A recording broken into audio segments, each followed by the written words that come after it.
Bandiraɓe horsuɓe, on calminama goto e moɗon fof e inde muɗum e yettode mum. Hande ɗo yete en gari wadde jangde meɗen tataɓere. Jangde men tataɓere nde noon hare koode gongaray gonga. E jamanuji jawtuɗi, gorko goto biyetenoɗo George Lucas windino film jeeɓaɗo no feewi. On film wiyeteno ko Star Wars e ɗemgal anglais. Ɗum firtata ko hare koode. George Lucas haalata ɗo ko poolgu koode moƴƴe dow koode bonɗe.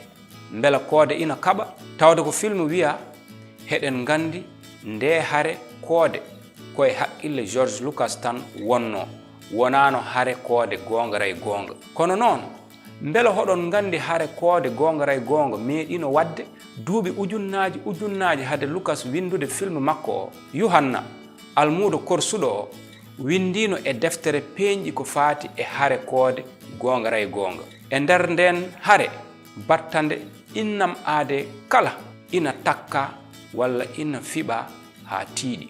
Nden hare koode ina ɓuri andirede musiba windere. Hono ni deftere peñƴi nde sifori on musiba. Nden hare waɗi dow asaman. Mika'ilu e malaikaji mum kaɓi e ngowla ba. Ngowla ba haɓa kañum e malaikaji mum kono ɓe poola, ɓe natti hedde dow asaman. Ban ngowla mawba hono baajol leydi gadantewol biyetegol Iblisa e seytane komtowol aduna fof ngol wedda leydi kañum e malaikaji mum. Ɗum ɗo winda koye deftere peñƴi simore 12 ayaji 7 ha 9. Jangen ko moƴƴi nde hare koode gongaray gonga ha paamen ko nde firtata. Ma en peccu jangde nde e pecce tati.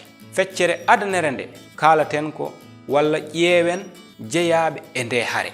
Haɓateɓe ɓe ko Mika'ilu e ngowla ba. Holi ɓe haalateɓe e ko woni gollal goto e maɓɓe fof. Holon woni Mika'ilu, holon woni ngowla ba. Idoroɗen Mika'ilu.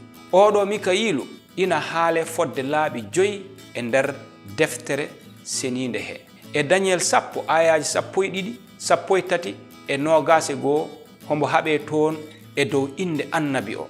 E Yud simore aranere aya 9, Yud waɗi ko simore wotere. Wadde noon mbiyen tan e Yud aya 9 o hombo haɓe toon e seytane sababunde ɓandu Musa. E Daniel simore 12 aya 1 heɗen gandina wonde e cakkitorde aduna ma Mika'ilu ummo o danda suɓaɓe Allah ɓe. Geɗe ɗiɗe ina mballa en ha mbawen andude holi gonɗo o Mika'ilu. Geɗel gadanel ngel inde makko ummi koye ɗemgal bara hutankore Mikael, holi bayɗo no Allah. Ɗum firtata Mikael, holi bayɗo no Allah. Geɗel ɗimmel ngel Yud 1 aya 9 wimbo mawɗo malaikaji. Daniel simore 10 aya 13 e 21 wimbo mawɗo lamɓe. E dow ɗum ɗo noon heɗen mbawi wiide ko Yeesu woni Mika'ilu. Sabu kadi Yuhanna simore 10 aya 30 wi Yeesu e Allah ko gotum. Kadi 1 Tesalonik naaɓe simore 4 aya 16 wi ko mawɗo malaikaji. Ha mbawen famde holon woni Mika'ilu tigi rigi ha joni, ƴeewen holon woni ngowla ba. E nder peñƴi simore 12 aya 9 en mbiyama ngowla ba woni baajol leydi gadantewol biyetegol Iblisa walla seytani. On paami hanti ngowla ba woni seytani, gaño Allah o holi takɗo seytani, holi to ummi. Ƴeewen e Yesaya simore 14 ayaji 12 ha 14 e Yesekiyel simore 28 ayaji 11 ha 19. Ina haala toon wonde jomiraɗo tagino malayika ceniɗo biyetenoɗo Lucifer. Ɗum firtata ko ɓorniɗo annore. Lucifer woni ɓorniɗo annore. Kanko wonno timmende, haɗa hewno haqqilantagal, haɗa timmuno e joɗdam. Ɗum ko Yesekiyel simore 28 aya 12 wi ɗum. Kono waɗi saha goto tan o natti yebde jomiraɗo hombo yeeɓa hoore makko. Hoɗon gandi so eɗen jeeɓa jomiraɗo eɗen janga konngol makko mbayaten kono makko ni. Kono so en natti yebdam, en natti jangude konngol makko, ko koye men jeeɓaten hanti en naati bonande. Hono ni o bakkodini kanko Iblisa, o wonti Iblisa walla gaño Allah. Wadde noon Yeesu laamɗo ngurdam o e seytane gadduɗo bakkat o ngoni ɓen ɗiɗo haalateɓe e hare koode ɓe wadde ko Yeesu hen hoodere wotere hoodere wonde nde ko Iblisa. Gueɗel ɗimmel ngel ƴeewen hare nde no yaari hono nde sifori. Hare adanere nde waɗi ko dow asaman, ɗum woni ko mbiyaten lundare. Peñɗi Simore 12 aya 7 wi hare mawnde waɗi dow asaman. Heɗen poti famde hare nde wonano hare ɓalli. Yuhanna binduɗo o deftere peñɗi kutori ko konngol Grek biyetegol polemos. Polemos noon firtata ko duko. Iblisa eti funtude malaikaji Allah ɗi takki jomiraɗo o fenande. O wi Allah yiɗi tan ko yo ɓe gon maccuɓe makko ha cayi. O heɓi funtude malaikaji dow asaman hade makko funtude yimɓe ɗo e dow leydi. E nde hade aranere noon seytani foolama riwama ummi dow asaman. Malaikaji ɗi o funtunoɗi ndiwda e makko jaltina asaman. Mikayilu fooli e nde hare adanere. Caggal ɗum seytani funti mamiraɓe men Hawa e Adama to ngesa aljanna to. Jomiraɗo haɗinoɓe ñamde ɓiɓɓe hen lekki gooti toon to aljanna to. O winoɓe wotoɓe ñaam ɗum ɗon. Kanko seytani o jarbatiɓe ha ɓe ñaami ɓiɓɓe kin lekki ɓe kaɗanoki.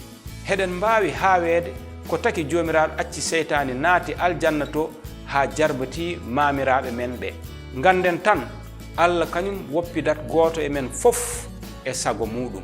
O hollat en ko moƴƴi ko, o holla en ko boni ko. Kono noon o wiya en maccuɗam suɓa ko moƴƴi ko. So en calanima mbo o waɗiranta en ko en jiɗa ala e sago. So ɗum yawti hare nde huccina e dandowo o. Seytani sikki nde taki ha mamiraɓe men ɓe mbakkodini o heɓino polgu. Kono so en jangi e peñɗi Simore 13 aya 8 jomiraɗo o fewjino feere dandore gila e ngorodi aduna, manam gila o tagata adunde o fewjino feere dandowo. Caggal nde bakkat naati e aduna jomiraɗo o fodani en dandowo ittowo bone ha cayi. E lasli Simore 3 aya 15 ina winda mami waɗ ngañgu hakkunde ma e debbo, hakkunde iwdi ma e iwdi makko, ma iwdi makko moññu hoore ma, iwdi ma soppa teppere makko. On dandowo wona hay goto goɗɗo so wona Yeesu almasihu. Gueɗel tataɓel ngel ƴeewen hare nde ɗo yumti. En laaɓama hanti seytani ko poolateɗo. Kala kalfandi bone ma firto. Peñƴi Simore 20 aya 10 jomiraɗo o holli en wonde Iblisa ma wedde e weendu jaygol walla safara e suufara he. Pirtogol makko kanko Iblisa ko ha cayi. E ko mbawɗen hebde e jangde ko faati e nde hare koode Yeesu almasihu woni joom polgu mawɗo o. Polgu makko to leggal bardugal to ko polgu moltanango. Kala gonɗinɗo mbo ma jomiraɗo okku ɗum foola Iblisa e inde Yeesu almasihu joom polgu o. Mbela hoɗon jiɗi foolde Iblisa e konuji mum pawe hoolare mon e Yeesu almasihu o. On mimsata hay saha goto. Yo jomiraɗo okku en gonɗinal ha mbawen jeeyede e fooloɓe ha cayɓe mbaɗen duwa o. Jomiraɗo joom bawɗe, nde min ñaagima ya rokku amen poolgu min poola Iblisa, min poola seyɗani, min poola kala ko haɓɓodire e Iblisa walla seyɗani. Rokku amen haɓɓodirde e almasihu ma o hande ha abada e dow inde makko senide ñagorimami ɗeɗo gueɗe fof. Amin.